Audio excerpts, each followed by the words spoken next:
Assalamualaikum warahmatullahi wabarakatuh. Selamat malam, perkenalkan nama saya Zaki Yudhistira Chandra dengan NIM 1352031, peserta dari mata kuliah IF 2211 Strategi Algoritma tahun 2024. Jadi pada video ini saya akan menjelaskan sedikit tentang hasil makalah yang telah saya buat dengan judul Using Greedy Best First Search Algorithm for Finding the Optimal Path in Solving the Game Helltaker.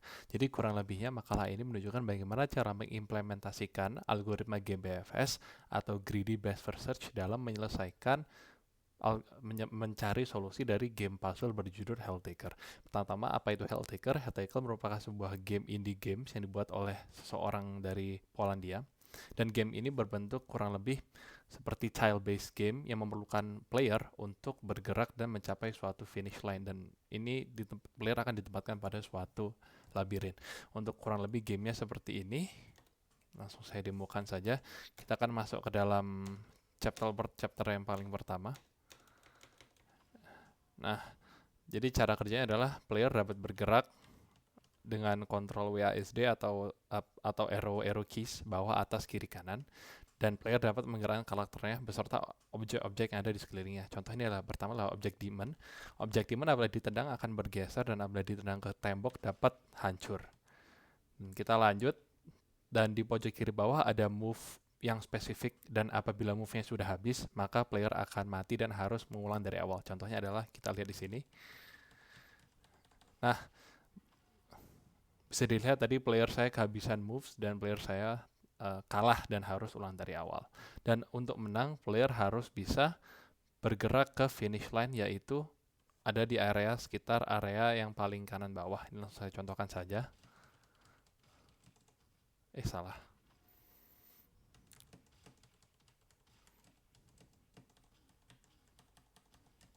Nah, dari sini player sudah mencapai finish line dan dapat memilih karakter dialog yang bersesuaian.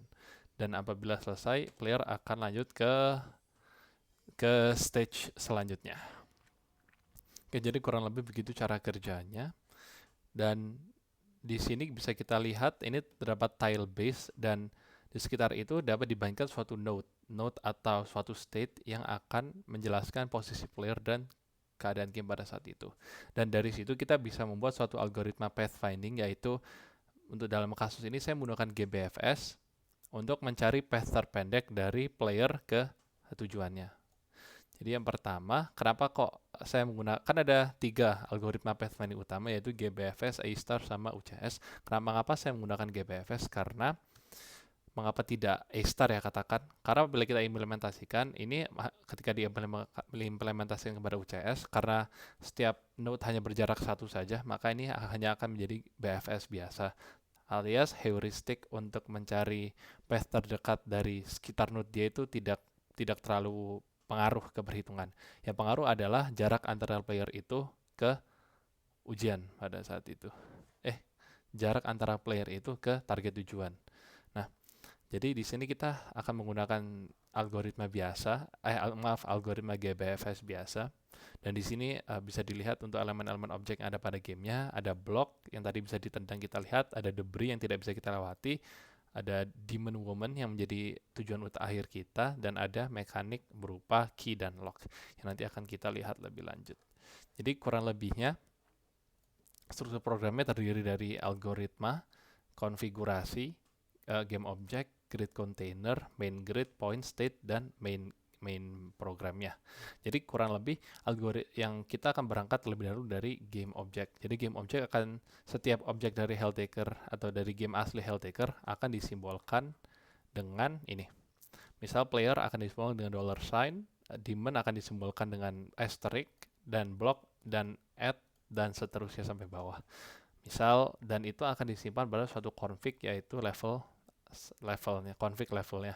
Jadi di sini terdiri dari kolomnya dulu, kemudian row-nya, kemudian jumlah move yang tersedia. Kalau level 1 ada 23, jadi kita insert 23. Nah, kita lanjut dulu. Jadi untuk main grid, untuk mana ya? Untuk yang game object itu akan berisi jenis objek gamenya yang akan didiferensiasi dari simbol isinya. Kemudian kita akan coba ke grid container. Jadi grid container adalah suatu grid yang akan terdiri dari suatu game object ini. Bisa dilihat dia akan terdiri dari suatu stack, dan setiap stack nanti akan di-add oleh suatu game object. Kenapa? Karena suatu tile ini bisa berisi lebih dari satu game object. Misal yang di atas ini akan berisi spike, dan yang di kanan akan berisi spike dan block. Oke, kita lanjut. Kemudian ini ada main grid yang berisi kumpulan dari grid container tadi yang telah kita bahas sebelumnya. Oke, jadi di sini ada beberapa fungsi. Dan kemudian yang paling penting dari sini adalah, sebelum itu kita akan bahas pemetaan masalah terlebih dahulu. Jadi untuk pemetaan masalah, kita membutuhkan suatu state untuk yang akan merepresentasikan node, dan dalam state itu akan diisi layout dari level tersebut. Selain layout juga akan diisi oleh total jumlah move yang tersedia untuk menjadi pembeda. Katakan dia bisa jadi layoutnya sama tapi jumlah move-nya beda. Oke, jadi itu adalah node yang akan kita bangkitkan. Untuk membangkitkan node-nya, kita akan ke algorithm dan ada get available nodes. Jadi ini akan mencari untuk player apakah dapat bergerak ke atas, bawah, kiri, kanan. Misal kalau dari sini, untuk apabila dia ingin bergerak ke kiri, itu dia akan bisa karena ke kirinya adalah border atau void. Bergerak ke kanan juga tak bisa, tapi bergerak ke bawah dan ke atas juga bisa. Dan untuk semua pergerakan akan dihandle pada file state.java. Bisa dilihat ini. Ini untuk perubahannya move to. Misal kalau yang dia ingin bergerak ke block, atau dia ingin bergerak ke enemy, atau dia ingin bergerak ke spike, ke space, dan seterusnya. Jadi kita langsung saja ke demo programnya. Jadi kita untuk demo programnya kita buka suatu terminal pada direktorinya, kemudian kita tinggal buka run. Dan dari run itu kita akan masukin nama levelnya. Maka untuk level 1 kita akan level 1.txt.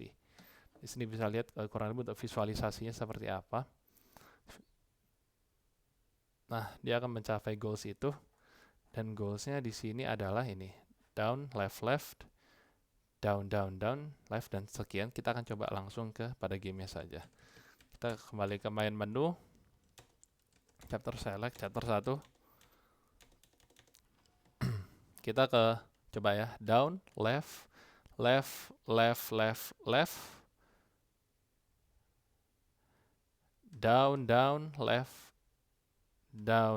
left, down, right, up, right,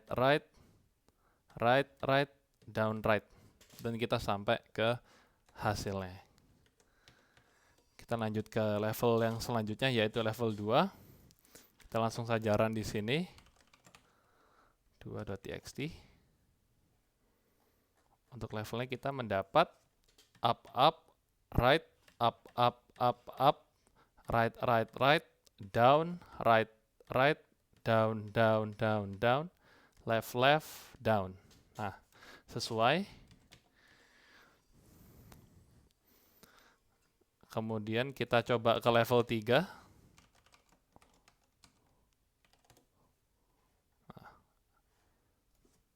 Left,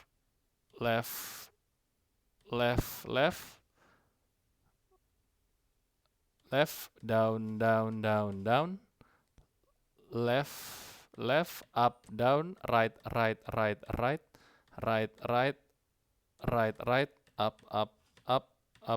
up. Sesuai.